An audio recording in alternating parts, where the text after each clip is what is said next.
Hi, welcome to another episode of the Visual Storytelling Today podcast. The show is designed for you, the marketer or entrepreneur, who may be looking for more effective ways to connect better with audiences through the exciting world of visual storytelling. We will introduce you to inspiring experts from diverse industries that bring fresh perspectives on how to capture attention, build trust, emotional empathy, and last but not least, drive business results. Enjoy the show.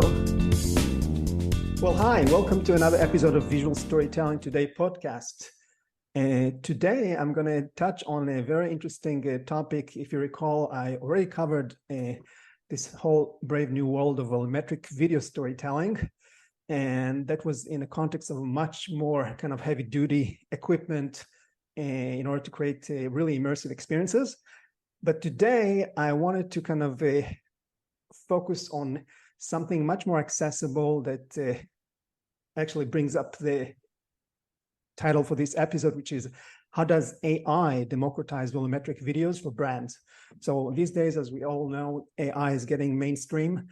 And so this is, I thought, an interesting, intersection between the emergence of AI and volumetric videos and make it accessible to more brands to tell richer stories.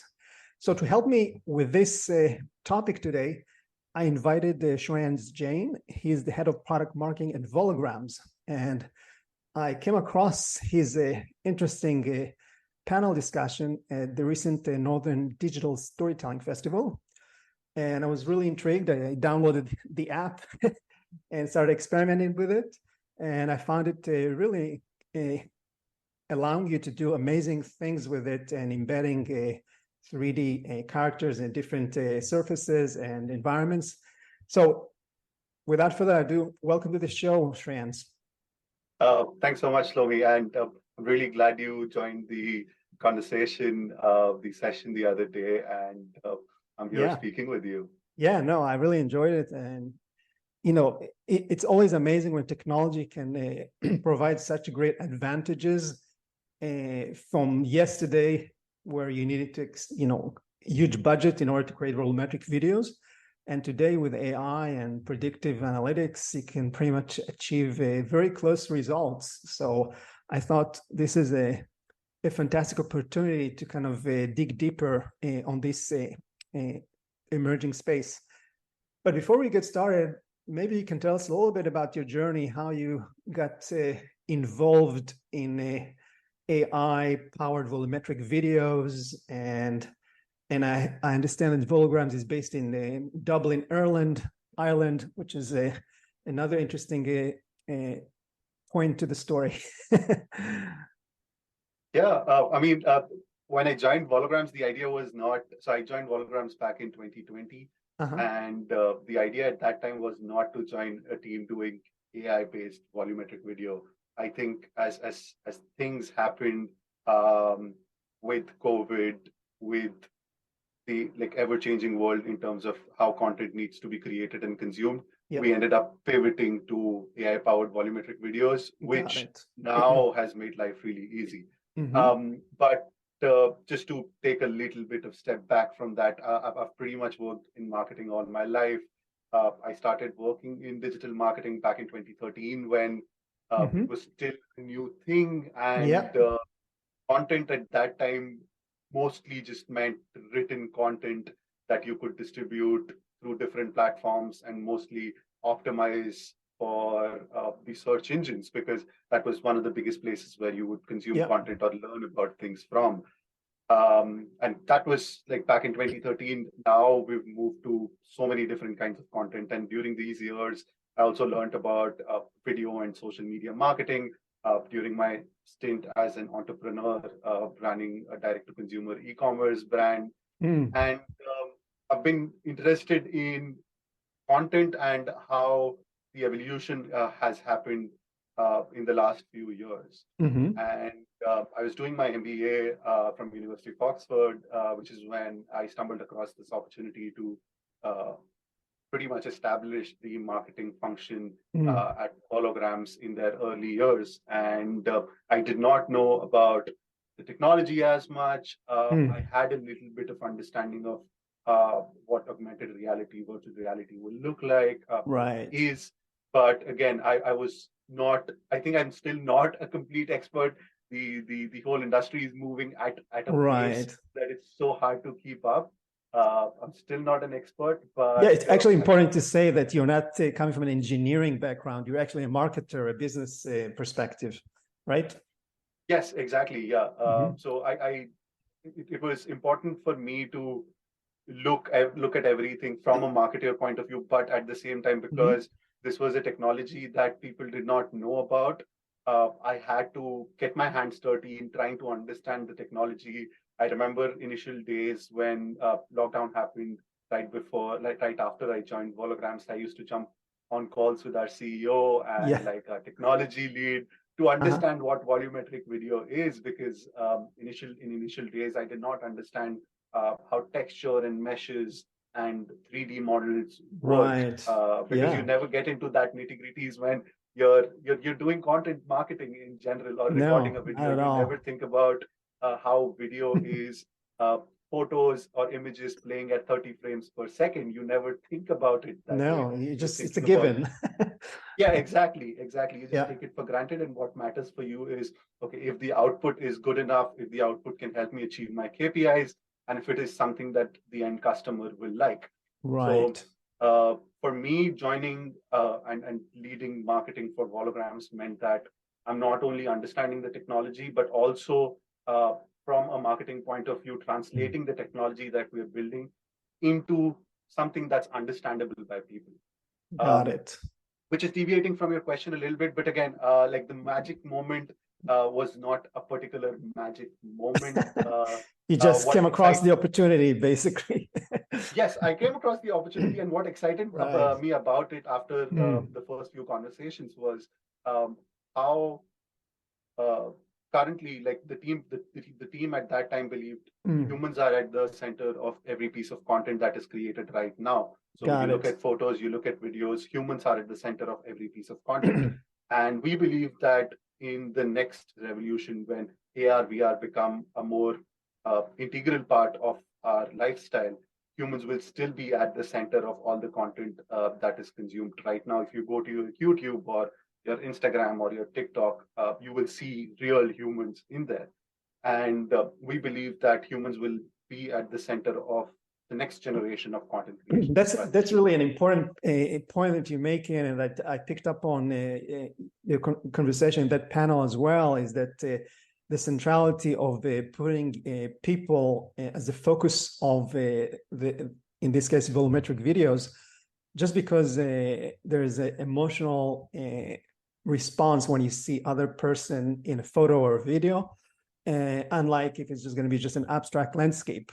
So we respond much better when we have people in a visual story. So it's a great point you're making here. Yeah. Yeah, that's absolutely right. And I think as humans and social beings, we're used to interacting with real people. Yeah. And as great as these new avatars are, the digital characters are, I Right. think it needs a huge shift in the way we think and we function to for them to replace To like real humanize them, people interaction. basically. Yes, because uh, it's again, I'm not a brain scientist, but it's something ticks in your brain every time you see a Yeah. digital avatar not moving the right way. Even if their Right. shoulder movement is not right or the way they move their lips while Yeah. talking is not right, you can instantly tell that, okay, that's not a real human. Right. And your perspective towards whatever you're looking at completely changes. This is so So true. So it actually works on two levels in essence. One is the fact that you actually use humans or people as part of the visual by default is going to bring up response.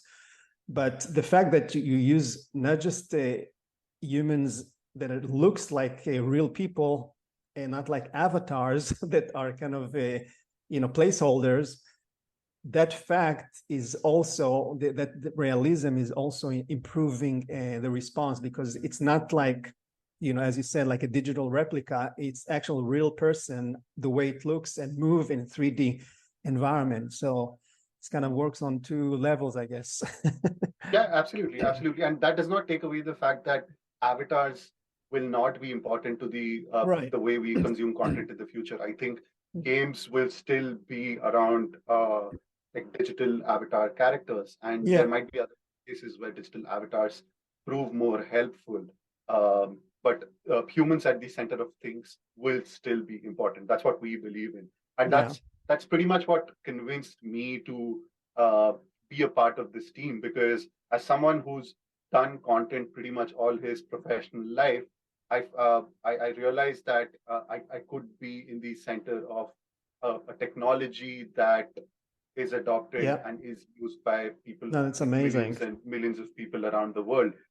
Just how normal video content, like video creation, is so common now, and you wouldn't have thought about it maybe Yeah. back in early 2000s, where it was only accessible to people with good cameras. Exactly. And even consumption of those videos was very difficult up until maybe YouTube came in and streaming Sure. became easier. Before that, I remember you had to download all those videos, which would take hours on your terrible internet speed. Exactly. The dial-up And then, connections. Yeah. yeah, exactly.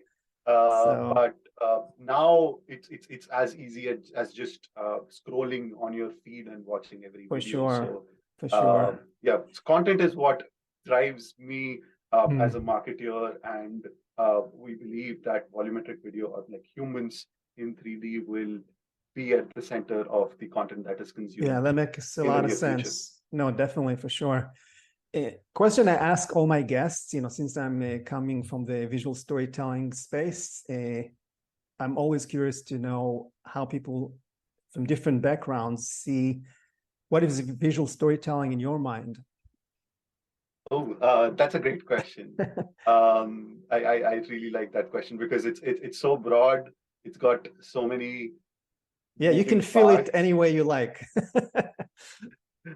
No, yeah, and there are so many moving parts as well to visual storytelling now, with accessibility of tools and distribution platforms. And I think the way visual storytelling has evolved in the last few years has been nothing short of incredible. I think it took us no time to move from just consuming, say, movies to YouTube to Instagram to TikTok in a video format.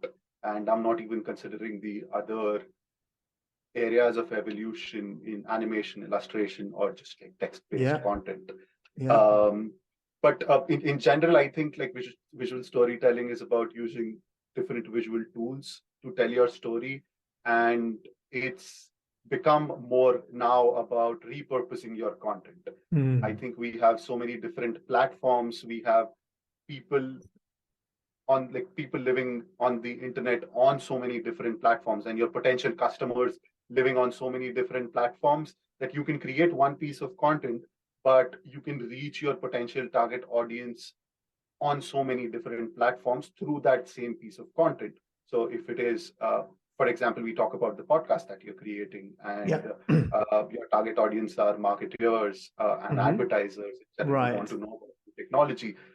You might find them on LinkedIn, where you share maybe a small clip of this. You might find them through SEO by optimizing the transcript of this. You might find them on TikTok, where someone's going through marketing videos on TikTok, and your video comes. That's actually a great example, because actually this podcast is distributed in 3 ways: as a video, like I'm recording this in video, and it's going to be on YouTube and social, but also as an audio on podcast networks, and 3 as a blog post story. So yeah, that's fantastic. Yes, exactly. So like repurposing for audio as well, so that your potential customers can consume the content on the go while they're biking, or while they're driving, or while they're cooking food. It's just a different way, and now we are connected to the internet in so many different ways that, for me, visual storytelling, obviously it's always about the story that you're trying to tell. Obviously it's about the first piece of content you create, but the evolution in how you can repurpose it so that you can reach your target audience in different ways is what has completely changed the way it works now. Yeah, it's a great point you're making about the adapting the story, the visual story, to different platforms. where you can consume it the way you want it, through audio or video or written word. And the other flavor, I would say, is also this whole notion of transmedia storytelling, where basically you start the story on on YouTube and complete it on, on a podcast. So there's a continuity. It's not the same story. It's just another part in the journey in the story, another chapter. So that's another interesting use case I've started seeing. Yeah, and it's a great way to engage and probably bring your audience to follow you on different platforms. Yeah, exactly. It's a great way to keep them engaged on different platforms and stay connected with them on different platforms. Yeah.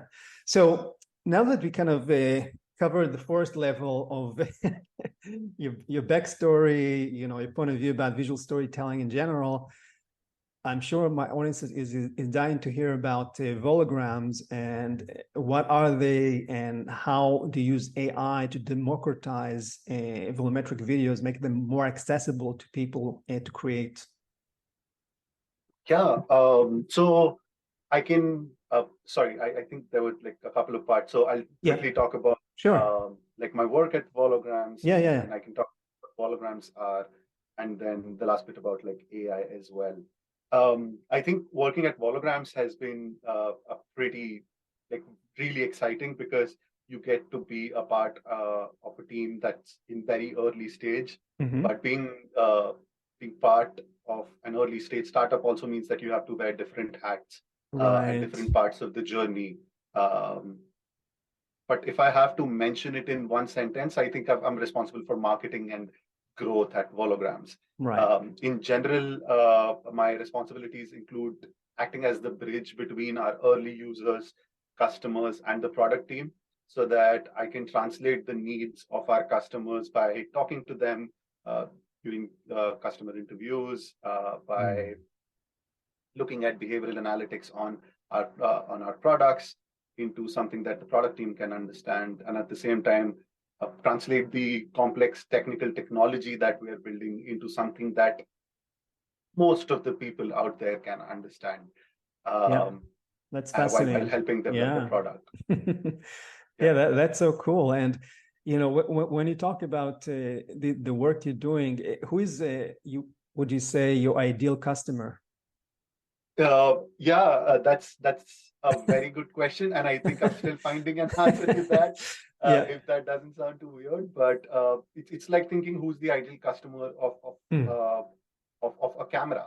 So a camera is something that can be used by anyone or everyone in the way they like.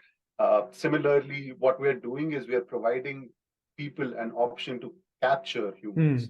So you can capture humans using your camera in 3D. So it's as easy as recording a video. And that's what we call a vologram. So you just need to get your iPhone and use our app to record a person. I see.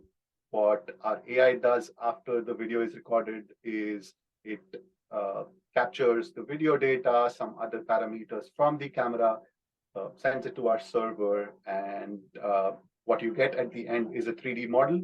A vologram is what we call it. And you can then do anything you want to do with that vologram. You can integrate it into Unity, Unreal, the platform of your choice to create immersive experiences. You can use it to create social media content.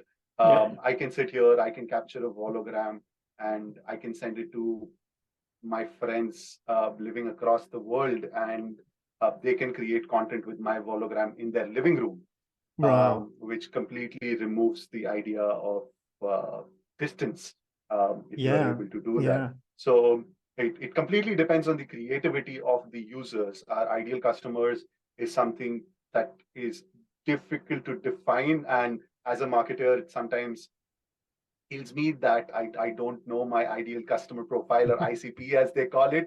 But you have to focus on other aspects of marketing. But you get both businesses, you get both brands, businesses as clients, as well as consumers, that individual consumers that testing it for their own social media promotions, right? Yes, exactly. So it's individuals as well. But when you talk about business customers, so for business customers, It's more about generating awareness that might not happen directly with brands, but you might work with studios like AR/VR studios or marketing agencies and generate awareness about the possibilities that through your technology. So if you're making them aware about the possibilities of what can happen through this technology, there are a lot of creative people out there who can start thinking of different solutions.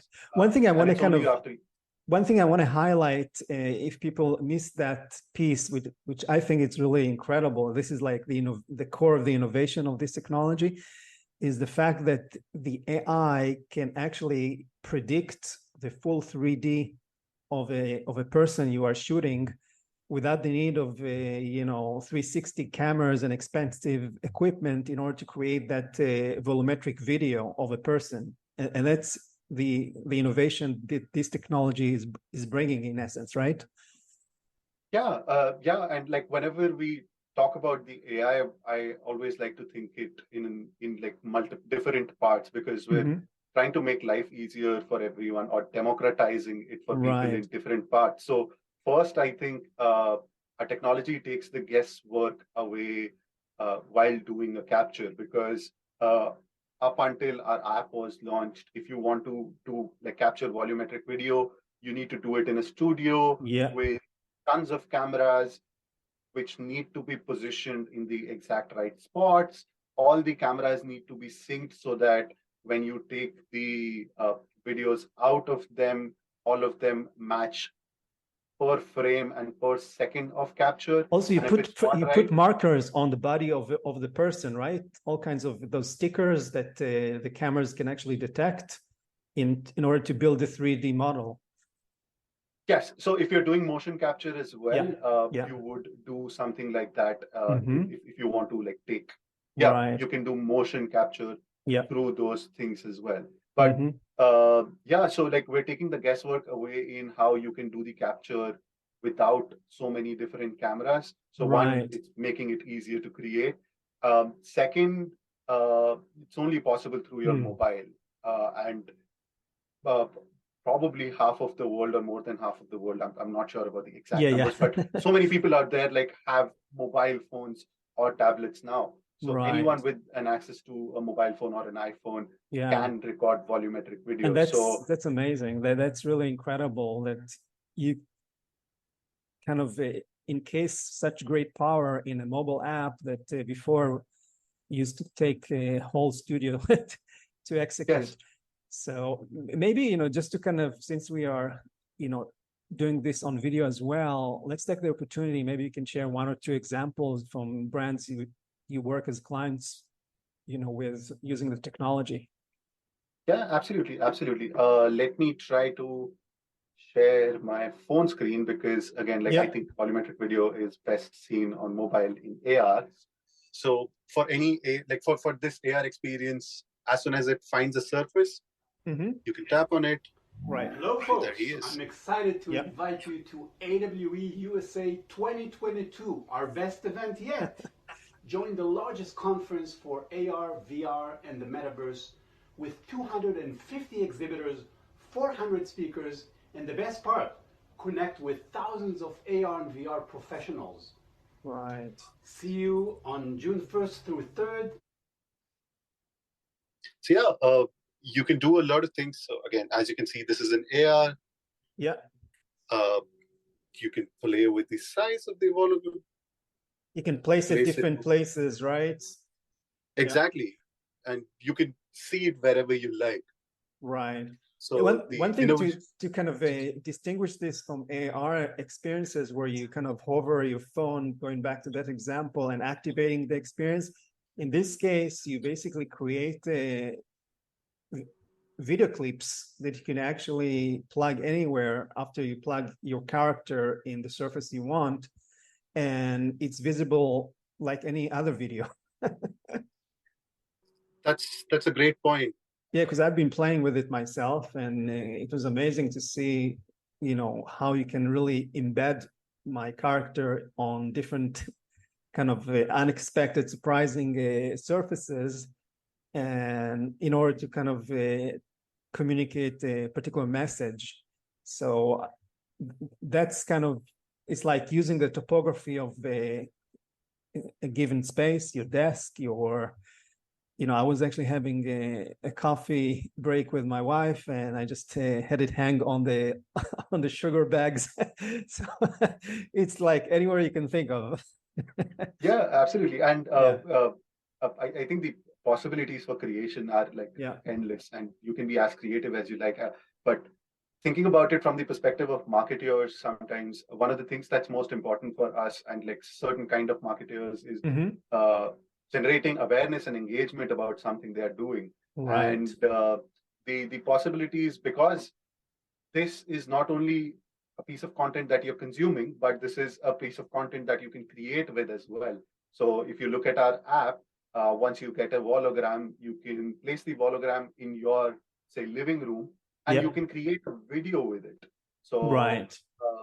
imagine having your brand ambassador of your Mm-hmm. brand in your living room, and every person who engages with the brand ambassador's hologram creates a video and shares it on their socials or with their Oh, friends, which increases the network effect of a piece of content that you are creating manyfold. It's like we try to compare it with duets on TikTok sometimes. yeah. Um, some sort of co-creation that can lead to huge network effects and huge value and huge Yeah. engagement for marketers and brands out there. Yeah, because this is what you're talking about is actually a user-generated campaigns that you can do with that. So if we take a brand like Aflac, the duck, you can actually take this duck and basically, do kind of a hashtag contest with your audience and ask them to kind of, embed this duck in different imaginative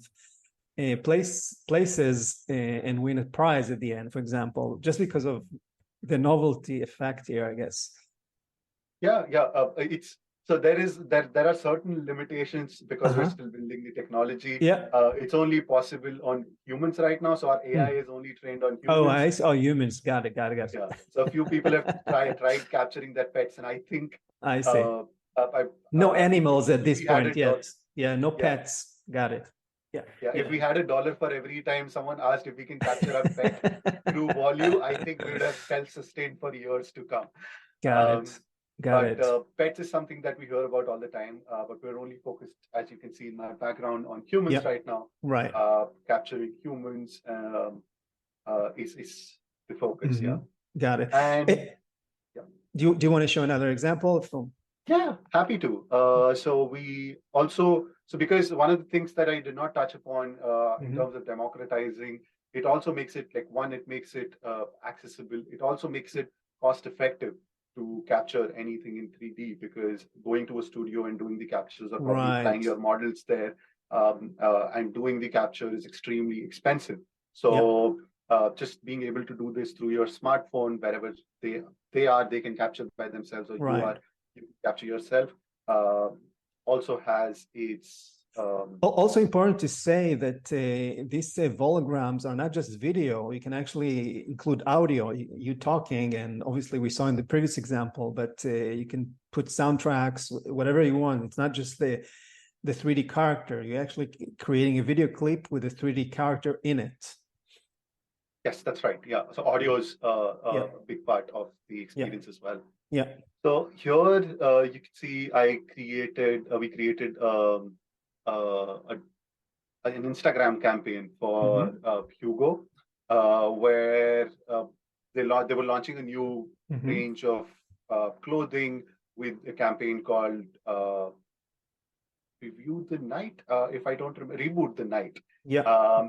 And all of these people that you see inside have been captured through Volue and then integrated into a 3D platform that they were using to create this experience that you're seeing on Instagram right now. Their 3D team wanted to showcase a new way of using technology, bringing this into fashion, and this is how they did it.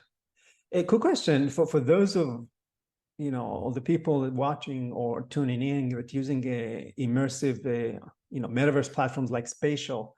Is this something that your technology you can actually record yourself in 3D and actually embed it in a platform like Spatial, all these metaverse platforms? Yes and no. So we're building different integrations for different platforms I now. see. So whatever you capture inside the app on Volu is our own proprietary format called Got .vol, it.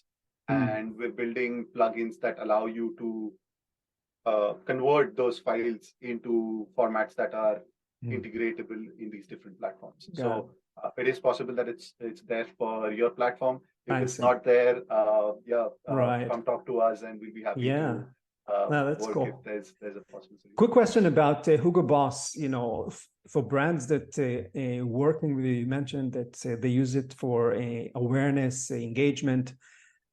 Can you walk us through like how the process looks like? You know, what are their typical business goals, and you know how the production process works? Yeah, I'll just please stop sharing my Yeah. screen. Happy to talk about that. So the technology is still in like fairly early stages. Yeah. So the process of working with brands involves generating a lot of brand awareness and a decent bit of hand holding while this is happening. Right. So it's important to understand their goals, identify how we fit in their production pipeline. Like you said, if it is possible to integrate the holograms captured through our app into their pipeline or into the platform that they are using or not. The typical business goals that we've worked, like for brands we've worked with, revolve around awareness generation, customer engagement, employee engagement or employee training. Yeah. And that's where the brands are finding most value. Now, apart from directly working with brands, which I would say is the lesser of the two different ways we work with brands, the bigger way we work with brands is via studios or creative agencies. Because studios or creative agencies already have the technology expertise to integrate these technologies into campaigns. And generating awareness with brands is like a much bigger task. So you start working with middlemen like creative agencies so that you can reach multiple brands or with studios so that you can reach multiple brands at the same time while still having the tools to be able to implement a campaign using holograms. Got it. And what are the typical success criteria that you are tracking when you work with brands? That's a great question. I think, like I said before, it completely boils down to what customers want to use it for. Right. I think teams with different goals will have different KPIs for branding, lead generation, sales, or training, or engagement. Right. Like, for example, one of our clients wanted to showcase their energy installation in VR to their clients, and using holograms and a real person inside the experience helped the viewers understand the installations in a much better way because they were directly engaging with a person. So the engagement levels of their experience was really high. Another time it was about engaging fans of a sports team inside a stadium when they visit the stadium. So it improved the engagement of the people coming to the stadium, thereby leading to an overall better experience for people coming into the teams. Coming into the stadium. So it's up to the brands to decide what KPIs can this fit best for. Right. And first, obviously, try the technology. So if you're able to generate awareness, you try the technology. That's when these ideas start kicking in. That's where you start integrating it with your marketing campaigns and start visualizing where it can add the most value. Got it. And then go on to again. Related to your KPIs. Like I said, videos can do a lot of things. Videos can help you generate awareness, generate leads, do anything. Similarly, volumetric video, I think, has multiple different use cases. It completely depends on how brands want to use it. And from your customer research and working and talking to your customers, I'm always curious about what did you find in terms of how this technology makes them feel or think? Okay, that's a very good question. I think what we've found the most, and I think I was speaking to one of the customers 2 weeks ago who was building experiences for a school in which kids were learning initially through avatars and other digital beings. And when they replaced the avatars with real humans, they saw the kids engaging with it better. And post the experience, when they spoke to the kids and tried to understand if they're retaining the information that they received better, the retention of the information is higher as well, because you're engaging with a real human inside the experience. Plus, because the technology is still novel, I think the impact that it creates when you visualize something like this for the first time and you can play with the content, whether it's making the hologram as small as the coffee cup next to yours, or probably as big as the tallest building around you, it leaves a longer lasting impact on anyone. This is like what I call the unlikely combination principle. When you see two elements that are joined together, but they're not really, in real life, you wouldn't find them. So it's kind of creating a sense of surprise and magic. So that's a great way of putting it. Yeah. So for anyone, watching, listening, and that would like to, try it out, what would you say your top 3 tips for brands looking to try their own volumetric videos? So the first thing that I would say is try it. I think, like you said, we have a free app that allows you to capture videos. I always find it hard to explain what volumetric video or what hologram is to text, because it is difficult to do it like that. And I think you get the best experience after seeing it. And I've seen explosion of ideas among people after they visualize and try creating something of their own. So the first huge tip is just try it. The app is free. It's on App Store. Just download it and try it on your own. Then for marketers, I think this might be probably one of the most common things that marketers talk about is think about how your users and how you want volumetric videos to reach them. Do you have an app? Do you want to use web AR? Because currently distribution with AR VR technologies is a little limited. So you need to think about what the best way to distribute the content that you would create is for them. And again, you might not have the information for it. You might not have the knowledge about it yet.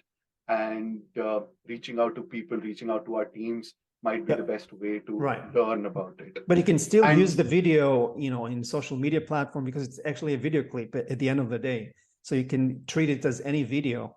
It's just, it has these unique features like the ability to create human characters in different unusual places, but it's still the end result. It's a video clip. Yes, exactly. And creating video clips can have like different kinds of value, which probably is like the third tip that I'd like to talk about is the value. I think there are so many campaigns out there using immersive media that just focus on vanity metrics. And while I think that works for some brands, marketers need to really think beyond that and understand and question the value of volumetric video and what it brings to their KPIs. And as soon as they start understanding that, they'll be able to implement and integrate volumetric video better into whatever they are doing for marketing and get value out of it. Yeah, and I can definitely see, this technology also implemented in, own media properties like your own website or even presentations. This is a fantastic platform to surprise your audience with a short video clip that of your character popping up from somewhere, or, giving a message in an unexpected place. So I think there's much more than just social media, and can really expand your distribution channels in various ways, basically. And I think that's a good segue into a small insight that I can give. We're building a new product, and It's going to allow people to capture holograms and very easily integrate, just get a link to which that they can share with people, or a QR code that they can integrate on their website, which anyone can scan and see a hologram of a person that's of importance to do external communications, internal communications. Like you said, introduce yourself in a presentation, or introduce yourself on your social media as well. So having your QR code on your LinkedIn, instead of people scrolling through and reading about it, they can scan the QR code, have you in your living room, and hear you talking about yourself. With obviously different kinds of call to actions. So if you're interested in something like that, keep an eye out on holograms. Follow us on socials, and we'll keep you posted. Wonderful. Well, thank you so much, Shreyans. This has been a fantastic chat. I learned so much, and I'm really excited about this technology. I've been testing it myself, and all the the best in your journey with the new product releases. And before we go, if anyone want to reach out to you with any questions, how can they do that? I think my LinkedIn is probably the best way to reach out to me. So you just search for, I think, Shreyans holograms. You should be able to find me. Yeah. Brilliant. I'm the only Shreyans working at holograms. Awesome. Thank you so much again, Shreyans. And for all of you watching or tuning in, I'll see you in the next episode of Visual Storytelling Today. Take care. Thanks so much for having me around, Shlomi. Bye-bye. Visual Storytelling Today is recorded in Miami, Florida. The show is published exclusively by Visual Storytelling Institute. Learn more at visualstorytell.com. You can subscribe to this podcast on the iTunes Store. Until next time, don't let your big story wait to be told.